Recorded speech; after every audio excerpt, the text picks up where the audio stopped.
Nous allons parler de la République centrafricaine. Le dialogue républicain accouche de plus de 600 recommandations. Bonjour à tous, bonjour à toutes. Mamadou Diouf, bonjour, vous allez bien? Bonjour Samuel. Le dialogue de réconciliation nationale censé mettre un terme à la crise sécuritaire qui secoue la République centrafricaine depuis 2013 s'est achevé dimanche 27 mars à Bangui avec plus de 600 recommandations proposées par les 450 partis qui, depuis le 21 mars, ont pris part aux travaux tenus dans les locaux de l'Assemblée nationale. On parle, Mamadou, de 450 partis. Quels sont à peu près ces partis? En fait, c'est plutôt 450 participants plutôt que des partis politiques en tant que tels. Et dans ces participants, vous avez des représentants des partis politiques, vous avez des représentants de la société civile de façon générale, vous avez des représentants également des confessions religieuses. Et il faut repréciser que ce dialogue était mal parti, puisque des partis très représentatifs au niveau de l'opposition ont boycotté le dialogue, y compris même une coalition de partis, sans oublier que les mouvements armés ont été carrément exclus de ce dialogue. De sorte que très tôt, certains même se posaient la question, quand on dialogue avec ceux avec qui on s'entend de façon générale, ben, est-ce qu'on peut parler de dialogue? Puisque quand on dit dialogue, on pense plutôt à deux personnes qui n'ont pas le même avis par rapport à une question, qui vont discuter pour essayer de trouver un consensus. Alors, parmi les recommandations formulées, Mamadou Diouf, par les participants et retenues dans le rapport final figure la paix. Il y a également la sécurité, la réconciliation, la bonne gouvernance, surtout que ces partis d'opposition phares n'ont pas participé à cela. Comment on peut parler de paix, de sécurité et de réconciliation? Ben, c'est le reproche qui a été fait quand une partie de l'opposition a décidé de boycotter, quand l'État centrafricain a refusé catégoriquement que les groupes armés puissent participer à ces discussions. Mais les gens ont dit, attendez, s'il faut faire la paix, c'est avec qui on va faire la paix? C'est celui avec qui on doit faire la paix qu'on doit s'asseoir autour d'une table. Et on fait la paix parce que dans une discussion autour d'une table, on a fini par s'entendre au minimum sur quelque chose. Mais si les rebelles restent des rebelles, l'État reste dans sa posture, le jour où les rebelles se sentiront en position de force, ils auront tendance à nous voir attaquer, ou bien quand l'État se sentira en position de force, il va vouloir en finir avec cette rébellion. On n'est pas dans la paix dans ces conditions-là, encore moins dans la sécurité. La bonne gouvernance, c'est ce que les Centrafricains demandent depuis fort longtemps et qu'ils n'ont pas eu. C'est un des reproches d'ailleurs qu'on fait au président actuel. Et cette bonne gouvernance était ressortie également dans un dialogue qui a eu lieu il y a 7 ans, mais malheureusement dont les résolutions n'ont jamais été appliquées. Donc il n'y a pas quelque chose d'extraordinaire, puisque certains même sont très méchants à la limite en disant qu'il n'y a aucune avancée concrète par rapport à ce dialogue, en doutant en plus est-ce que ce qui a été conclu, ce qui est sorti, va être mis en pratique. Le mouvement des cœurs unis, le parti au pouvoir, a proposé également un changement de constitution, ce qui a irrité certains participants. Est-ce que le président Faustin Archange Touadéra est tenté? Ben, vous savez, dans ces choses, les présidents ne disent jamais nous sommes tentés. Ils y vont d'abord à pas de caméléon jusqu'à créer d'abord les conditions. Et après avoir créé les conditions, tout le monde connaît le, je sais pas moi, il faut appeler ça juridisme ou comment il faut l'appeler. J'ai déjà fait 2 mandats avec l'ancienne constitution, puisque maintenant il y a une nouvelle constitution. C'est mon premier mandat avec la nouvelle constitution. Je crois que même les enfants ont compris que c'est du cinéma indigne d'un responsable politique.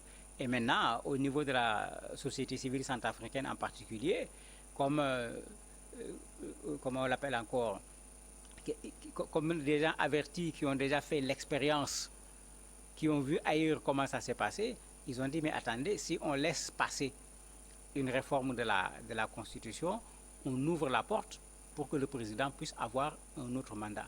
Même si les membres du parti du président de la République ont dit que ça n'a rien à voir avec ça, ça ouvrait au moins la porte pour cette jurisprudence qui crée énormément de problèmes à l'Afrique aujourd'hui et qui permet aux gens de rester au pouvoir après 2 mandats. Alors pour l'opposant Crespin Boli Goumba, le dialogue s'est achevé sans avancée concrète. Cela veut dire que pour l'opposition, Mamadou Diouf, il n'y a pas eu d'avancée. ben, le pouvoir peut s'arc-bouter sur cela et dire quelque chose. Ça risque de diviser encore une fois de plus les frères centrafricains. Malheureusement, le dialogue était déjà mal parti. Avant que les discussions ne commencent, tout le monde avait dit que c'était mal parti. D'abord à cause du boycott de l'opposition, de l'absence des groupes armés, mais aussi à cause du fait que ce n'était pas clair dès le départ.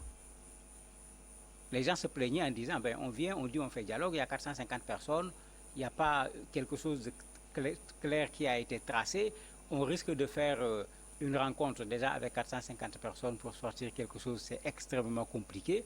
Ben, les gens s'étaient dit, on va bavarder, on va sortir un certain nombre de choses, mais il y a un travail de fond. Parce que quand on veut réformer un pays, ça demande un travail de fond. Il y a un travail de fond qui ne peut pas être fait, puisqu'il y a énormément de sujets qu'on a mis sur la table, pour combien de jours, avec 450 intervenants, mais sur chaque sujet, il suffit que chacun prenne la parole pour qu'on fasse une semaine. Donc très tôt, il y en a qui avaient dit, mais attendez, c'est juste le président de la République qui répond à une pression d'un certain nombre d'organisations internationales qui réclamaient un dialogue avec les Centrafricains pour pouvoir ramener la paix, mais très certainement, ce n'est pas ce dialogue-là qui était réclamé par la communauté internationale. On parlait des recommandations, il y a la paix, il y a la sécurité, la réconciliation, on parle de la bonne gouvernance et également du progrès socio-économique. Quelles sont les autres recommandations à retenir? En fait, c'est un fourre-tout. Hein. Il faut appeler les choses par son nom, parce qu'en fait, un dialogue n'a pas pour but de sortir avec 600 recommandations, ça n'a pas de sens. Un dialogue sort avec des principes. Sur la question de la bonne gouvernance, on veut que désormais quelqu'un qui occupe des postes de responsabilité jusqu'à tel niveau, qu'il fasse de façon effective sa déclaration de patrimoine. Et même qu'on publie pour que les choses soient bien claires. C'est ça le rôle des dialogues. C'est de créer des orientations, mais quand vous regardez ce qui s'est passé, ça c'est un parti politique qui le fait. Qui dit je vais aller en campagne électorale, voilà 600 questions sur lesquelles voici mes propositions. On n'est pas en période de campagne électorale. Il fallait régler des problèmes de fond, se prononcer sur des principes. Après, maintenant, sur la base de ces principes, c'est à l'État de faire des textes de loi, des arrêtés, pour que ces principes deviennent des réalités et que ça soit exécutoire. Malheureusement, on a soulevé toutes sortes de questions. Sur toutes sortes de questions, on l'a transformé en recommandations. L'Église est venue poser la question minière. Le représentant de la communauté musulmane est venu dire qu'on est en train de faire semblant. Eux, là où ils sont, ceux de Bangui sont à peu près libres par rapport aux rebelles, mais eux, ils vivent avec les rebelles et ils sont là, ils les voient. Donc qu'on ne leur dise pas que les problèmes sont réglés. Chacun a tiré de son côté. Comment l'État va pouvoir satisfaire tout cela? C'est pourquoi certains analystes ont dit, mais ce n'est même pas réaliste. Pour deux raisons. La première raison, il reste combien de temps au président Touadéra pour finir son mandat? Dans le temps qui lui reste, il ne peut pas faire ce qui est sorti du dialogue. Deuxième raison, ce qui est sorti du dialogue demande énormément de moyens. Il ne dispose pas de ces moyens. Donc quand on fait un dialogue, il faut le faire de façon réaliste et quand on fait un dialogue, on ne s'inscrit pas sur le président qui est présent aujourd'hui. On veut résoudre un problème, on prend le temps qu'il faut pour le résoudre, même si entre-temps, d'autres élections viennent pour maintenir ou changer le président. On l'avait déjà dit, l'opposition armée n'a pas participé au dialogue, l'opposition traditionnelle non plus. Qu'est-ce qu'on peut espérer en République centrafricaine? Pour l'opposition la plus représentative, obligatoirement, il va falloir que les gens s'asseyent à nouveau.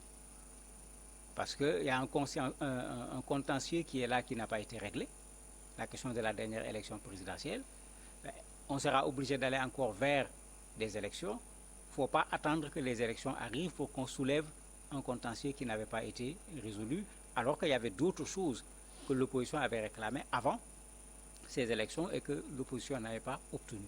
Donc pour continuer ce processus démocratique en Centrafrique, si on veut que l'opposition participe aux élections, il va falloir obligatoirement que l'État s'asseye avec l'opposition pour régler un certain nombre de choses concernant le processus électoral, au moins. Du côté des groupes armés, l'État centrafricain a été certes aidé par le groupe Wagner et les Russes et le Rwanda, mais le problème n'a pas été totalement résolue. Pour les Nations Unies, pour un certain nombre d'organismes, il faut régler le reste par le dialogue, puisque une partie du territoire a déjà été récupérée. Mais quand on regarde ce qui se passe, l'État centrafricain semble vouloir compter à nouveau sur les Russes et les Rwandais pour récupérer le reste du territoire par la force. Les 10%. Puisque dans le dialogue, ils ont posé ce problème de lever l'embargo des armes contre la République centrafricaine. Ça fait partie des conclusions. Comme je dis, on est allé vraiment dans tous les sens. Est-ce que c'est à cette Assemblée de demander la levée de l'embargo contre les armes au niveau de la Centrafrique? Et s'ils le demandent, c'est pour s'armer et s'en prendre aux rebelles qui occupent encore une portion du territoire. Donc, cette logique, on sort en disant on veut la paix. Pendant qu'on veut la paix, on veut se réarmer. On veut se réarmer pour aller attaquer les groupes armés là où ils se sont retranchés. Il y a un problème quand même dans les résultats de ce dialogue. On va revenir sur cette proposition du MCU, le mouvement des Cœurs Unis, le parti au pouvoir, le parti du président Faustin Archange Touadéra.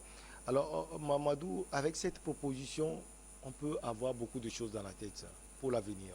Oui, mais bien sûr, aujourd'hui, la question que tout le monde se pose, c'est est-ce que Touadéra va vouloir s'éterniser au pouvoir?